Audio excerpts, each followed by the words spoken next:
Right breaking news చూస్తున్నాం. ప్రధాని మోదీ లోక్సభ ఎన్నికల ప్రచారంలో భాగంగా ఇవాళ తెలంగాణకు రానున్నారు. మెదక్ జహీరాబాద్ లోక్సభ నియోజకవర్గాల్లో బీజేపీ ప్రచార సభల్లో పాల్గొనున్నారు మోదీ. రఘునందన్ రావు, బీబీ పాటిల్ తరఫున ప్రచారం చేయబోతున్నారు. ప్రధాని మోదీ రాకకు బీజేపీ ఆధ్వర్యంలో భారీ ఎత్తున ఏర్పాట్లు చేశారు. జహీరాబాద్లో 40 ఎకరాల విస్తీర్ణంలో సభాస్థలిని ఏర్పాటు చేశారు నేతలు.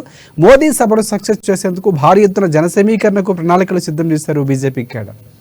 సభా వేదిక ఏర్పాటులో కలెక్టర్ రాహుల్ రాజ్, ఎస్పీ బాలస్వామి పరిశీలించారు.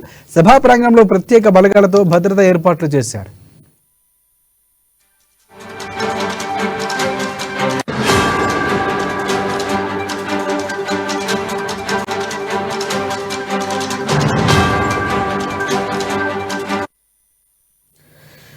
బ్రేకింగ్ చూస్తున్నాం. ప్రధాని మోదీ లోక్సభ ఎన్నికల ప్రచారంలో భాగంగా ఇవాళ తెలంగాణకు రాబోతున్నారు.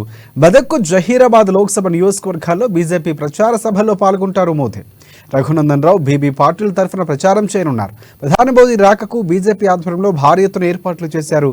జహీరాబాద్లో 40 ఎకరాల విస్తీర్ణంలో సభాస్థలిని ఏర్పాటు చేశారు నేతలు. మోదీ సభను సక్సెస్ చేసేందుకు భారీ ఎత్తున జన సమీకరణకు సైతం ప్రణాళికలు రచించారు.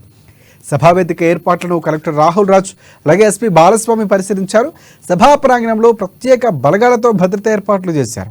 దీనికి సంబంధించి పూర్తి అప్డేట్స్ అందించేందుకు మా బ్యూరో చీఫ్ కృష్ణమూర్తి మనకి ఫోన్ లైన్లో సిద్ధంగా ఉన్నారు. ఎస్ కృష్ణమూర్తి, చెప్పండి, ఎన్ని గంటలకు మోదీ రాబోతున్నారు, పూర్తి అప్డేట్స్ ఏంటి? Thank you Rajasekhar. ఈరోజు జైరాబాద్ నియోజకవర్గంలోని అల్లాదుర్గంలో జరిగేటువంటి బీజేపీ బహిరంగ సభకు నరేంద్ర మోదీ రాబోతున్నారు.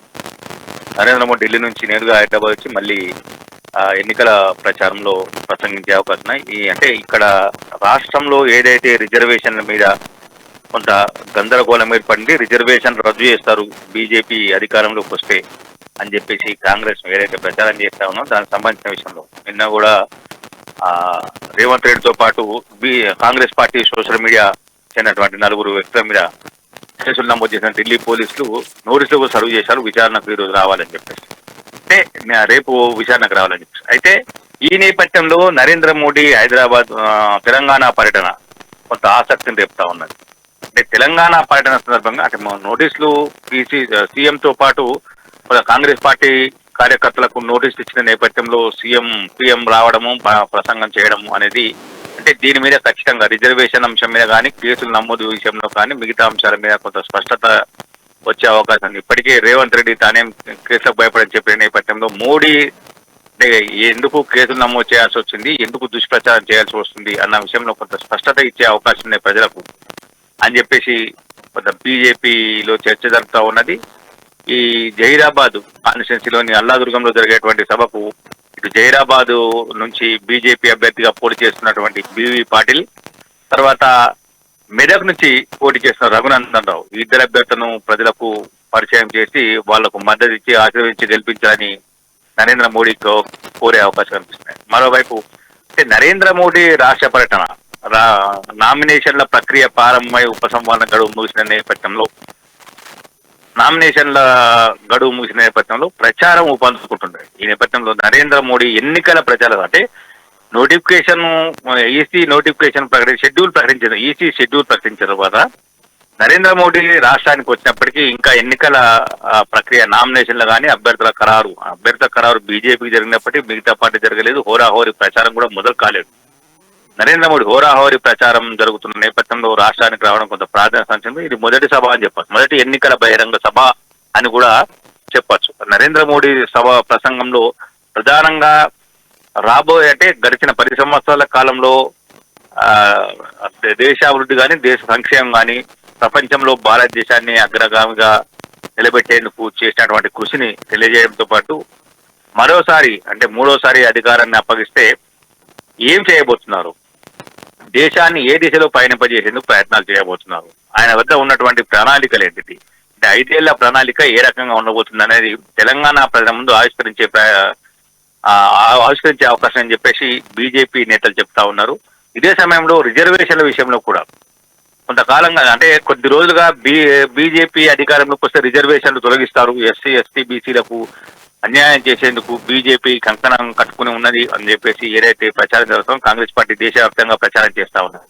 ఈ ప్రచారాన్ని కూడా తిప్పికొట్టేందుకు నరేంద్ర మోడీ కొన్ని వ్యాఖ్యలు చేసే అవకాశం ఉందని చెప్పేసి బీజేపీ నాయకత్వం భావిస్తా ఉన్నది. అంటే ఇటు కేసులు సీఎంతో పాటు కాంగ్రెస్ పార్టీ నాయకుల మీద కేసులు నమోదు చేయడము, ఈ నేపథ్యంలో నరేంద్ర మోడీ రావడము, ఇవన్నీ కూడా కొంత రాజకీయంగా చర్చనీయాంశంగా మారాయి రాజశేఖర్. రైట్ రైట్ అంటే ఇప్పటికే కవిత అరెస్టుకు సంబంధించి ఆమె జైల్లో ఉన్నటువంటి పరిస్థితి, సో ఆ అంశాలు ఏమైనా ప్రస్తావించే అవకాశం మనం ఎక్స్పెక్ట్ చేయొచ్చు అంటారా? అలాగే ప్రధానంగా మోదీ రాకకు సంబంధించి జన సమీకరణ ఎలా ఉండబోతుంది, ఎంతమందితో సభ ఏర్పాటు చేస్తున్నారు, సో ఏమైనా అప్డేట్స్ ఉన్నాయి? అంటే అల్లాదుర్గంలోని ఓపెన్ ప్లేస్ లో సుమారుగా 40 ఎకరాల విస్తీర్ణంలో ఈ బహిరంగ సభను ఏర్పాటు చేస్తామని చెప్పేసి బీజేపీ నాయకులు చెప్పారు. కాబట్టి అంటే ఇటు జహీరాబాద్ లోక్సభకు సంబంధించి ఇటు మెదక్ లోక్సభకు సంబంధించి అంటే 2 బార్డర్ లో పెట్టారు. జహీరాబాద్ లోక్సభ పరిధిలోకి వచ్చినప్పటికీ మెదక్ లోక్సభ బార్డర్ లో ఈ మీటింగ్ జరగబోతుంది. కాబట్టి 2 కాన్స్టిట్యూన్సీలకు సంబంధించినటువంటి జనాలు అంటే నియోజకవర్గాలకు సంబంధించినటువంటి బీజేపీ అభిమానులు, బీజేపీ కార్యకర్తలు భారీగా తరలి వస్తారని చెప్పేసి పార్టీ భావిస్తున్నది. దీనికంటే ఎన్నికల సమయం కాబట్టి ఇంతమంది అని ఖచ్చితంగా పార్టీ ప్రకటించేందుకు వీల్లేదు. ఎన్నికల నోటిఫికేషన్, ఎన్నికల నిబంధనలు అమల్లో ఉన్న నేపథ్యంలో పార్టీ ఇంతమంది అని ప్రకటించే వీల్లేదు. కానీ భారీ సంఖ్యలో జన సమీకరణ కోసం అయితే ప్రయత్నాలు జరుగుతున్నాయి. మరోవైపు నరేంద్ర మోడీ వచ్చే 5 ఏళ్లలో ఏం చేయబోతున్నారు, ఏం చేస్తారు, ఏం చేశారు అనే విషయాన్ని కూడా ప్రజలకు తెలియజేసి బీజేపీ మద్దతు అంటే తెలంగాణ నుంచి కనీసం 10 సీట్లు సాధించాలని చెప్పేసి బీజేపీ టార్గెట్ గా పెట్టుకున్నది. కాబట్టి ఆ టార్గెట్ లో భాగంగానే మొన్న అమిత్ షా సిద్దిపేటలో మాట్లాడారు. ఈరోజు నిన్న నడ్డా అక్కడ మహబూబాద్ తర్వాత ఖమ్మం సంబంధించినటువంటి కాన్స్టిట్యూన్సీ సంబంధించి అక్కడ బహిరంగ సభలో మాట్లాడారు. ఈరోజు నరేంద్ర మోడీ ఇటు జహీరాబాద్ అటు మెదక్ ఇవి 2 కాన్స్టిట్యూన్సీ సంబంధించినటువంటి ప్రజలను ఉద్దేశించి ప్రసంగించే అవకాశం. అంటే ఏది చెప్పినా కానీ వచ్చే 5 ఏళ్లలో బీజేపీ ప్లాన్ ఏంటి అనేది ప్రజల ముందు ఆవిష్కరించేందుకు ప్రయత్నాలు చేస్తా ఉన్నారు. నరేంద్ర మోడీ అంటే కొంత దేశమంతా కొంత చరిష్మా ఉంది. నరేంద్ర మోడీ చుట్టే దేశ రాజకీయాలు నడుస్తాయి. ఒక మాటలు చెప్పండి, నరేంద్ర మోడీ చుట్టే కాంగ్రెస్ పార్టీ కానీ, ఇండియా కూటమి కానీ, ఎన్డీఏ కూటమి కానీ, మిగతా ఎవరైనా సరే మొత్తం నరేంద్ర మోడీ చుట్టూటే రాజకీయాలు నడుస్తాయి. కాబట్టి ఆయన ప్రసంగం, ఆయన చెప్పేటువంటి అంశాలు ఏ రకంగా ఉండబోతున్నాయి, ఏ అంశాల మీద గడిచిన 5 సంవత్సరాల్లో తెలంగాణకు ఎలాంటి అభివృద్ధి చేశారు, ఎన్ని నిధులు ఇచ్చారు, 10 సంవత్సరాలుగా చేసిన అంటే తెలంగాణ ఏం కోరుకుంది, ఏమి ఇచ్చారు అనే విషయం. ఇప్పటికీ ఇంకా కాంగ్రెస్ పార్టీ నిన్న గాంధీ భవన్ లో ఒక వినూత్న ప్రచారం గాడిద గుడ్డు అని ఒకటి కొత్త రకమైన ప్రచారం మొదలుపెట్టి, అంటే మేము అడిగినాము అని ఇయ్యలేదని. అంటే వీళ్ళు అడిగారా లేదా, అడగడం అంటే నోటి మాటగా అడగడం వేరు, లిఖితపూర్వకంగా అధికారిక పూర్వకంగా లేఖలు ఇవ్వడం వేరు. ఇంతవరకు లిఖితపూర్వకంగా ఇచ్చిన లేఖలు ఏంటిది అనే విషయాన్ని ఆయన చెప్పే అవకాశం కనిపిస్తా ఉన్నాయి. అసలు అడగకుండా ఇచ్చిన ఏంటిది, తెలంగాణ అడగకుండా కేంద్రం మంజూరు చేసినటువంటి నిధులు ఏంటిది, ఏ సంస్థలు ఇచ్చారు, కేంద్ర ప్రభుత్వ సంస్థలు ఎన్ని వచ్చాయి, రాష్ట్ర ప్రభుత్వానికి దేని కింద ఎన్ని ఇచ్చారు. మొన్ననే కిషన్ రెడ్డి ఒక పవర్ ప్లాంట్ నిర్ణయం పెట్టి రాష్ట్రంలో గడిచిన 10 సంవత్సరాల్లో లక్షల కోట్ల రూపాయలు ఇచ్చామని చెప్పేసి కొంత చెప్పారు. కొన్ని అంశాలను కూడా వివరించారు. ట్రైబల్ యూనివర్సిటీ కానీ, మిగతా కేంద్ర ప్రభుత్వ సంస్థలు కానీ, తర్వాత బస్తీ దవాఖానాలు, తర్వాత వైకుంఠధామాలు, వీటికి సంబంధించి ఇవన్నీ కూడా మేము ఇచ్చాము అని చెప్పేసి. అంటే గత ప్రభుత్వం బీఆర్ఎస్ ప్రభుత్వం ఇవన్నీ కూడా తాను చేసినట్టుగా తన ఖాతాలో వేసుకునే ప్రయత్నాలు చేసింది. కానీ ఇప్పుడు ఎన్నికల సమయంలో కిషన్ రెడ్డి చెప్పడంతో వీటి మీద కూడా చర్చ జరుగుతూ ఉన్నది. అసలు గృహ నిర్మాణ విషయంలో, డబుల్ బెడ్రూమ్ లో ఇళ్ల విషయంలో కానీ, అంటే కేంద్ర ప్రభుత్వం ఎన్ని ఇచ్చింది, రాష్ట్ర ప్రభుత్వం ఎన్ని నిర్మించింది, ఇవన్నీ కూడా కొంత చర్చలతో ఎన్నికల సమయంలో ఇవన్నీ బయటకు వస్తా ఉన్నాయి. కాబట్టి వీటన్నింటి మీద కూడా కొంత ప్రజలకు నరేంద్ర మోడీ స్పష్టత ఇచ్చే అవకాశం కనిపిస్తా ఉన్నాయి Rajasekhar. Right, thanks for updates Krishnamurthy.